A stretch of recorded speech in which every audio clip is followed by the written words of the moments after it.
بسم اللہ الرحمن الرحیم. السلام علیکم. ڈیموکریسی میں جب کسی کو ایک عہدہ دیا جاتا ہے آئینی یا سیاسی، یعنی کہ گورنمنٹ کے جو سربراہ ہوتے ہیں یا ریاست کے جو سربراہ ہوتا ہے جو الیکٹڈ ہوتے ہیں، ڈائریکٹ الیکشن، انڈائریکٹ الیکشن یا پریزیڈنٹ کی طرح تھرو الیکٹورل کالج، تو جب ان کو سیٹ پر بٹھانے کا عمل موجود ہے تو ان کو سیٹ سے ہٹانے کا بھی عمل موجود ہوتا ہے. دس از دا بیوٹی آف ڈیموکریسی. تو اس کو پریزیڈنٹ کے لحاظ سے اس کو کہتے ہیں امپیچمنٹ. امپیچمنٹ تب ہوگی جب پریزیڈنٹ انکیپیبل ہوگا، مینٹلی سک ہوگا، جو ہے وہ اسلامی اصولوں کے خلاف اس سے کوئی جرم سرزد ہو جائے، یا وہ آرٹیکل 62 یا 61 یا 63 کے انڈر کوئی جرم کر لے، اس کے جو ہے وہ مرتکب ہو جائے، یا اور کوئی ایسی پولیٹیکل یا جو سچویشن آ جائے تو اس میں کیا کرنا چاہیے، اس میں پریزیڈنٹ کو امپیچ کس طرح سے کیا جائے گا.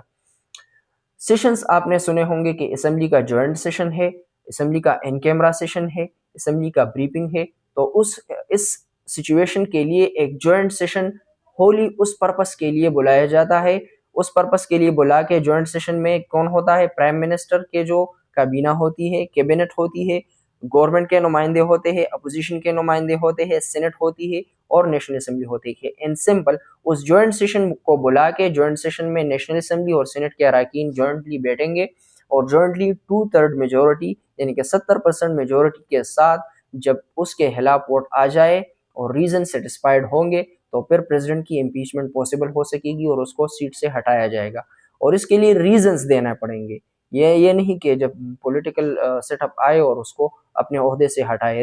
ایبسنس، اگر وہ اپنے عہدے کے پہ موجود نہ رہا، یعنی کہ اگر اس کا انکیپیبل ہو گیا اس عہدے پہ آنے کے لیے، کوئی قانونی سکم آ گیا اس میں، یا وہ مطلب ڈسیبلڈ ہو گیا، یا اس سے کوئی جرم سرزد ہو گیا، کرپٹ ہو گیا اور اس کو ملک کی سالمیت کو اس سے خطرہ ہونے لگا، یا وہ کنسٹیٹیوشنلی لیگلی اس عہدے کو رکھنے کے اہل نہ رہا، تو اس سچویشن میں امپیچمنٹ ہوتی ہے. اب پریزیڈنٹ آف پاکستان کے پاس پاورز کیا ہوتی ہے؟ اس کے پاس جوڈیشل پاور ہوتی ہے، اس کے پاس ملٹری جو سپریم کمانڈرشپ ہوتی ہے، اس کے پاس رائٹ ٹو ایسنس ہوتا ہے، یعنی کہ پرائم منسٹر اور کیبنٹ گورنمنٹ جو بھی ڈیسیجن لے گی وہ پرائم منسٹر جو ہے وہ اس کے ریکمنڈیشن سے پریزیڈنٹ ہاؤس جائے گی، ایوان صدر جائے گی اور پریزیڈنٹ اس کو منظور کرانے کا جو ہے وہ پابند ہوگا یا اس کو منظور کرے گا. اس کی فائنل منظوری کے بعد ہی وہ گزٹ پہ شائع ہوگی اور وہ چیز ایک قانون کی شکل اختیار کر کے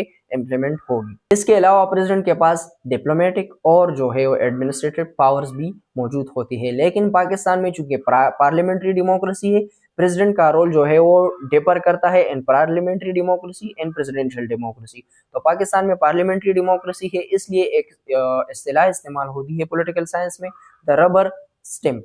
جو ہے وہ ربر سٹمپ کی طرح پریزیڈنٹ جو ہے وہ پرائم منسٹر اور کیبنٹ کے ریکمنڈیشنز کو پاس کرنے، اس کو گرین سگنل یا اس کو ایسنٹ کرنے کے لیے، اسائن کرنے کے لیے، سائن کرنے کے لیے اس کے پاس اختیار ہوتا ہے. اس کے پاس ویٹو پاور نہیں ہوتی، اس کے پاس جو لیجسلیٹو پاور ہے وہ کم ہوتی ہے یا نہ ہونے کے برابر ہوتی ہے، یعنی کہ وہ ایک nominal head of the state ہوتا ہے. So that was about the election process of president, the powers of the president and know-how of the presidential election in Pakistan. تو اس پارلیمنٹ کی سیریز میں انشاءاللہ آگے جا کے ہم سینٹ کے الیکشن کو پڑھیں گے، اس کے بعد ہم سینٹ کے سٹرکچر کو پڑھیں گے، اس کے بعد سینٹ میں امپیچمنٹ کس طرح سے ہوتی ہے، اس کے جو رولز ریگولیشن ہے، ٹینیور ہے، وہ کس طرح سے ہوتی ہے وہ پڑھیں گے. پھر اس کے بعد ہم نیشنل اسمبلی اور اس کے بعد ہم آتے آتے لوکل گورنمنٹ کو بھی اسٹڈی کریں گے. تھینک یو، والسلام. Thanks for watching. Subscribe for more.